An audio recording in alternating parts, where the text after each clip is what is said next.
இது சொல்லுங்க. Hi friends, நம்ம பார்த்தீங்கன்னா இன்றைக்கி வந்து நிலக்கடலையை வந்து எண்ணெயே இல்லாமல் ட்ரையாக வந்து எப்படி வறுக்கிறதுன்னு பார்ப்போம் வாங்க. இப்போ பார்த்தீங்கன்னா மிளகா பொடி கொஞ்சம் போட்டுக்குவோம்.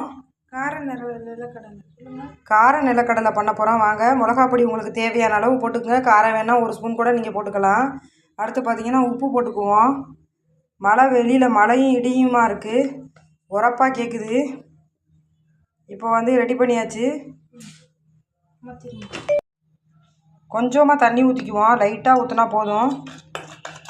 நம்ம வறுத்த கடலையை இதில் போட்டு பிரட்டிட வேண்டியதான். இந்த மாதிரி நீங்கள் சாப்பிட்லன்னா சாப்பிட்டு பாருங்கள், குழந்தைங்களுக்கு செஞ்சு கொடுங்க. சாயங்கால டயத்தில் ஈவினிங் டயத்தில் செஞ்சு கொடுத்தீங்கன்னா குழந்தைங்க விரும்பி சாப்பிடுவாங்க. நம்ம சேனலை இப்போ தான் ஃபஸ்ட்டு பார்க்குறீங்கன்னா மறக்காமல் சப்ஸ்கிரைப் பண்ணுங்கள், லைக் பண்ணுங்கள், ஷேர் பண்ணுங்கள். இப்போ பார்த்தீங்கன்னா நான் 1 பவுல் கடலை எடுத்துக்கிறேன். இப்போ நம்ம அந்த எண்ணெயில் கடலையை போட்டுக்குவோம். ஸ்லோவாக வச்சுக்கிட்டு தான் வறுக்கணும், ரொம்ப கருக விட்ற